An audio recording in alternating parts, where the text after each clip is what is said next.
technology in general is, I once shot a focus group for Best Buy, a client of mine, and one of those questions I asked, like you're asking us, is what do you want technology to do? And people, this wasn't that long ago, they were saying, well, I'd love to be able to just have my pictures wirelessly show up on my computer screen.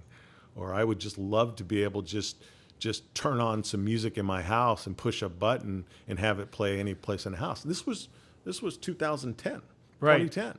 Not that long ago. Not that long ago. Relatively. And I watched that video recently, and it's like, that's so old. Everything's come to fruition already. So in my mind, it's like, what do consumers want to do now?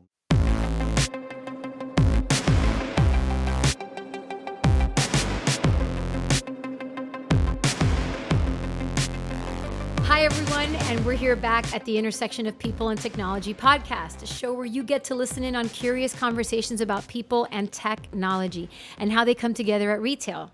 I'm always saying it's about innovations and explanations.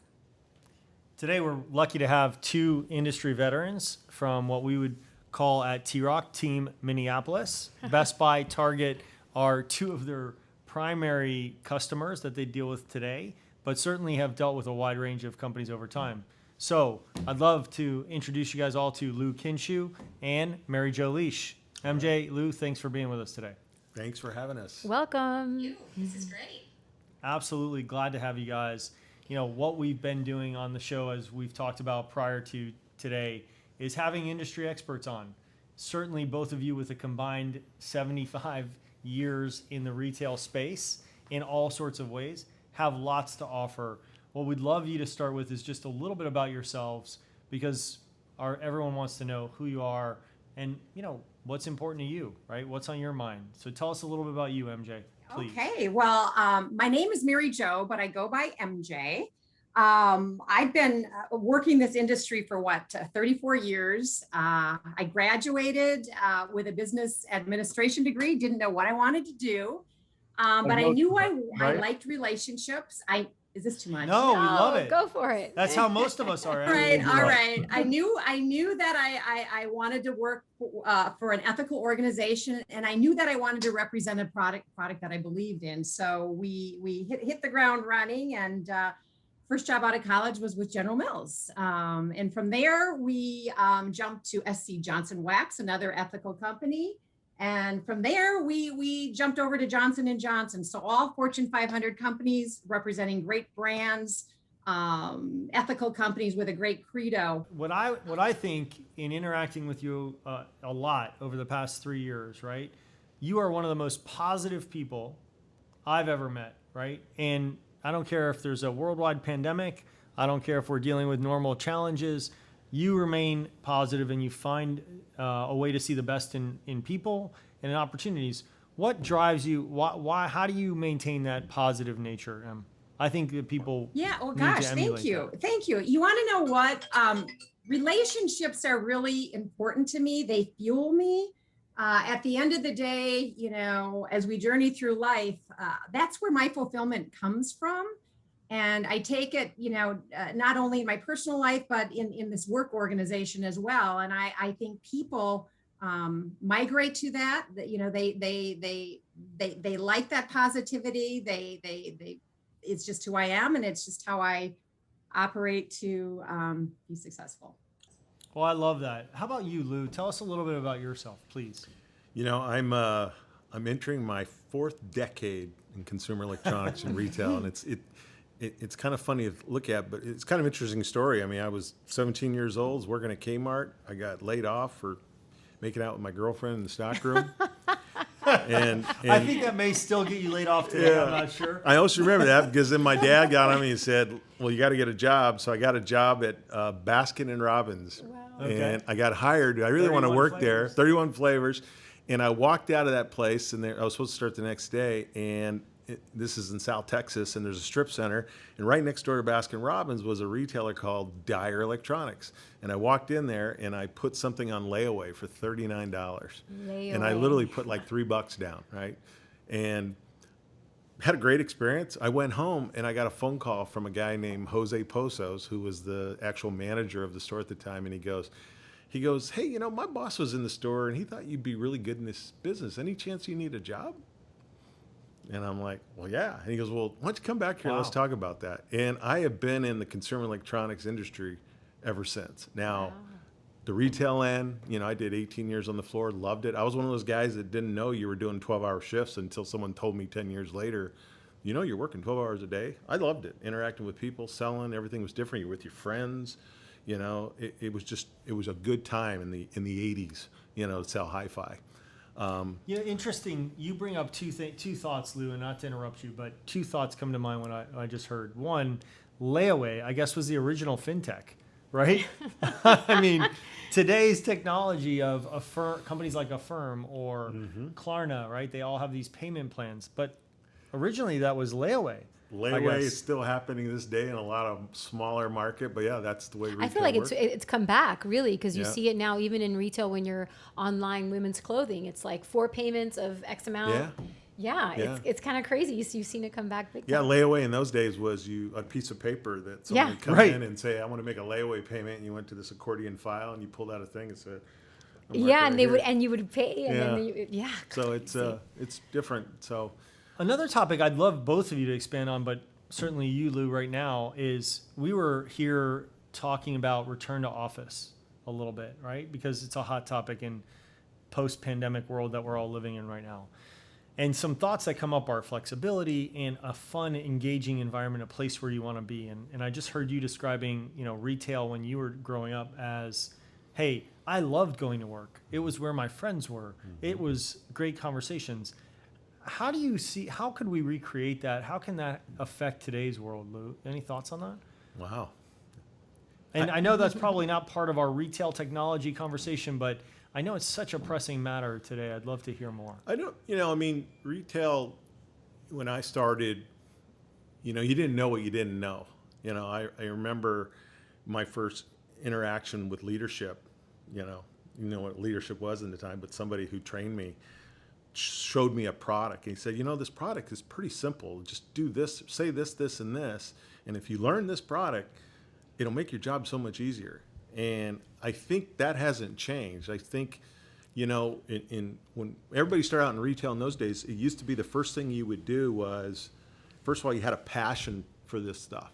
I remember telling my dad I wanted to sell stereos, and he said, well, we're mechanics. And so he says, what do you want to sell that for? I said, I don't know. I don't know how to fix stuff, but I like electronics. And I think that is the key ingredient. You found something that you enjoyed, and people I worked around, first thing they would do was look at accommodations. For people to know what accommodation is, how can I buy this cheaper because I'm working here, and which is still true to this day. And I think that passion just carries along. And if you work, if you're lucky and fortunate enough, there's like certain nucleuses that you just happen to cross paths in your life. And a lot of times these happened at the retail level, to where you're working with like just a manager that you really like that taught you things. You're working with coworkers that are just as committed as you are and enjoy the technology industry. And I mean, to answer your, in a long way, Chris, is like, it's still there. I don't think it's ever went away. I just think alignments are a little off. And once they happen, you can tell. I mean, everybody walks into a store and you can tell that there's good chemistry here. Right. And then you can walk into a location where there's not good chemistry. It's really sour. That hasn't changed. So it's just finding that right mix, and it can be a rewarding career. Now, not to get wordy here, but I got out of retail, and most people that want to stay in retail but don't want to work the 12-hour shifts, you got to get on the other side of the business. And the other side of the business is the manufacturing, the third party, the training, right, and all that other end. And that's where I've spent my last 22 years, is on the other parts of the business. So you've seen both sides. Yeah, seen both sides. And that's where, me and MJ have that in common, where we kind of fuel each other. So MJ, we'd love to hear from you too, right? Don't think that we don't. So please tell us what any thoughts on that topic, on return to office, sort of. More importantly, how do companies today attract and retain talent, right? Any thoughts on that? Yeah, I mean, first of all, I personally have always worked out of my office from a business development perspective, and it has worked for me because I'm engaged all day long in conference calls and Zoom calls and whatnot. So from my perspective, business has been as usual. In fact, it's probably been elevated a little bit because we do more Zoom calls than ever, and the interaction with people has actually gotten better. So I like that. as far as having this world return to what it was before, I think it's already happening, Chris. I was shopping, this past weekend at Target, Best Buy, and TJ Maxx, and it was booming. I mean, people were in the stores. They didn't have masks. It was flourishing. And I think once we get over this hump, Q3, Q4, we're going to be back to more normal than I think most people think. So I think it's just we have a little blip. People are getting more comfortable with the world as it is today. And I think in Q3 and Q4, you have a good culture in these organizations. We're going to be back to normal. Well, let's hope it's not back to normal. Let's hope it's a new normal. I hear people say return, right? And I don't think we can go back. I don't know about you guys, but I don't want to go back to anything.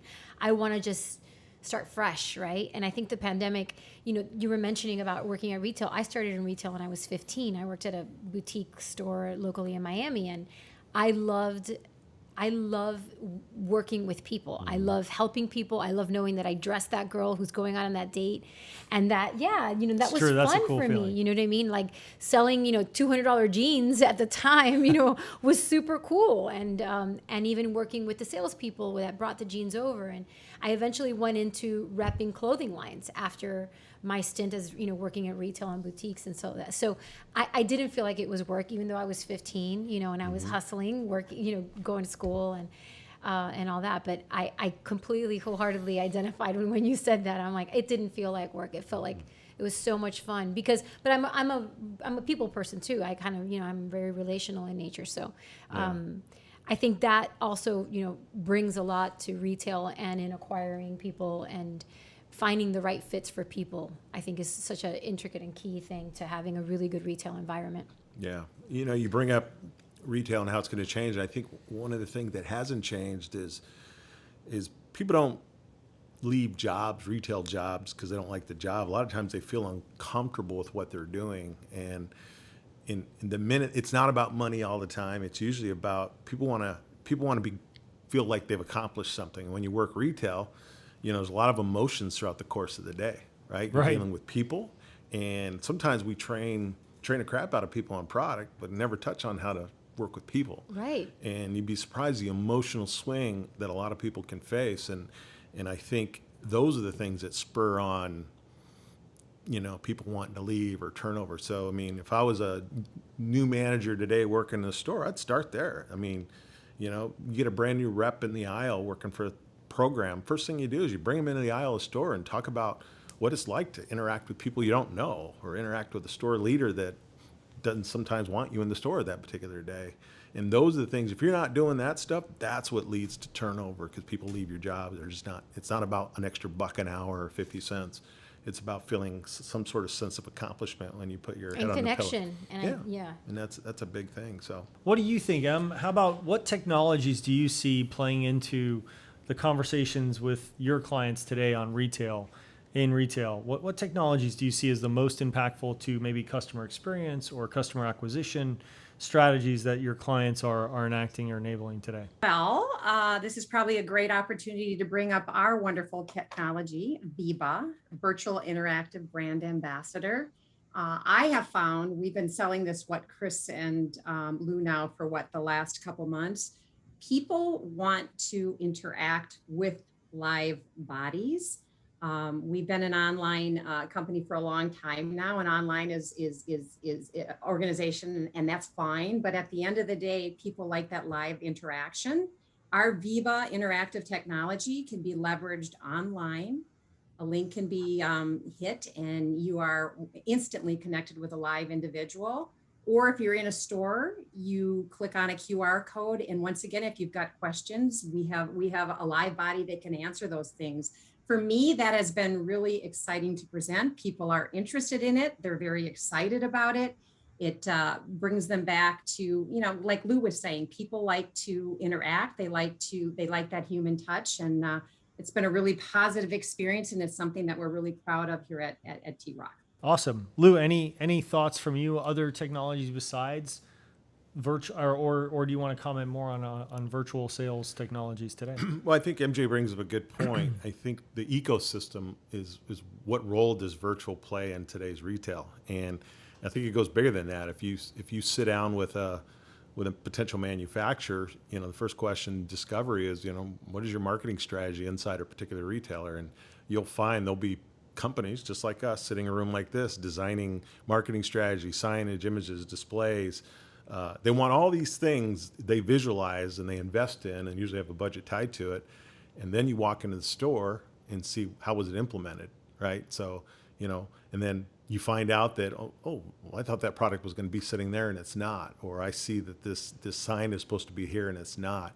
So who's going to help you there? Who's going to help you implement that? So along with the virtual technology, it starts first with executing at retail what you designed and what you invested in from a merchandising standpoint, from a digital signage standpoint, from signage standpoint, and then how can we incorporate and enhance the experience once a customer actually gets in front of your display. So I think it's really evolved. I mean, technology in general is, I once shot a focus group for Best Buy, a client of mine, and one of those questions I asked, like you're asking us, is what do you want technology to do? And people, this wasn't that long ago, they were saying, well, I'd love to be able to just have my pictures wirelessly show up on my computer screen. Or I would just love to be able to just turn on some music in my house and push a button and have it play any place in the house. This was 2010, Right. 2010. Not that long ago. Not that long ago. Relatively. And I watched that video recently, and it's like, that's so old, Everything's come to fruition already. So in my mind, it's like, what do consumers want to do now? Well, now I want to be able to, talk to somebody, but push a button and actually have a better experience. And I don't want to navigate your website, or I want to navigate your microsite. I want to be able to have someone speak to me. So I think it's connecting those ecosystems, and that's what MJ and I do so well, is trying to talk to a client and connect the dots. Absolutely. Telsys, you want to jump in with some of our fun questions you have? This is my favorite part of the podcast. So we always have some fun questions that we ask of our guests. And so I'm going to have you guys tag team this. You can either answer it, take one, or you guys figure it out. But I'm going to ask it to both of you. Yeah, phone a friend. I'm going to ask it to both of you. And if you both want to answer, by all means. What is your superpower? MJ, go ahead. I'll defer to you. I think my superpower is getting into the I am of people, understanding people, and making them feel good about themselves. I love that. I think at the end of the day, that's what life is all about. It's about relationships. And I think we can get to a deeper level when we ask those questions about individuals. Work is obviously first and foremost, but at the end of the day, if you don't have those deep relationships, it's not fulfilling to me. And I think that's what life is all about. So I think it's relationships and getting deep with people. Well said. Well said. All right. What is your kryptonite? Oh, that's easy. My Basset Hounds. I look at my dog and I'm weak in the knees, man. Like I have Basset Hounds and they're, the long ears. And I mean, it's my kryptonite, My wife always tells me, how do you let That's that one dog we get haven't away heard with of that? before. It's a new one, Lou. I like it. Yeah. There's nothing you wouldn't do for them. Yeah. I really want to hear from both of you on this one. What in business do you value most? I value, at the end of the day, ensuring that we're doing the right thing for our customers, and that what we say we're going to do it, that we do everything with integrity and with honesty, and that we are transparent. And it really is about amazing our customers. So for me, that's absolutely important. And we've got that here at T-ROC. It's trust. You want to be able to trust your partners, whether they're on the other side of the table. I mean, I've never been on the other side of that. I've always been on our side. So, I mean, you'd love to have your client have empathy with you, that they understand what your performance indicators are. Maybe that's unfair, but I think, any good client is just, you have that rhythm and you have that cadence, that trust, that it's not always going to be good news, and that's okay. You don't get in this business for people to tell you no. You're used to hearing that, but it's just a trust that you look for in any long-term relationship. I like that. Yeah. What do you most appreciate about what technology has brought to us? Oh, MJ, I'll kick that off. For me, it wasn't that long ago that I used to do national training shows around the country for Best Buy, and I used to work with a company called Monster Cable, and anybody who knows that company, Noel Lee could be very demanding, but I respected him. But one of the things he used to do is, you got to show sales numbers. And it wasn't that long ago, but I used to have to get up in the morning and go to the local Kinko's and get an overnight package of a floppy disk and put a floppy disk in my laptop, download these files and insert them into a deck. Think about that now. Yeah. I mean, technology is just, it's here in seconds. Oh, you made a mistake. I'll send it to you again. So I think just to where technologies has gone from floppy disk to everything just seamless. Everything's wireless. immediate. Immediate. It's at your yeah. fingertips. You know, just talk to your kids one day and tell them things you had to wait on. You know, Yeah. it's. I'm not sure they understand waiting. They wouldn't. Yeah, they wouldn't know. So. Yeah. And that wasn't that long ago. So I think it's kind of cool that that we've evolved in that way. Yeah, we're definitely the now generation Yeah. for certain. MJ? I mean, what I appreciate about technology, it makes us faster, more efficient, and cheaper. And I also appreciate the fact that we've got a company that believes in technology. And I do think it is what sets us apart. And it makes my job easier as a business development manager to talk about all the capabilities here at T-ROC. It sets us apart from other organizations. Well, that is an absolute great time to wrap it up. You guys, thank you both so much for taking the time out of your day to talk to us. It was great speaking to you. Thank you both. And thanks for listening in at the intersection of people and technology.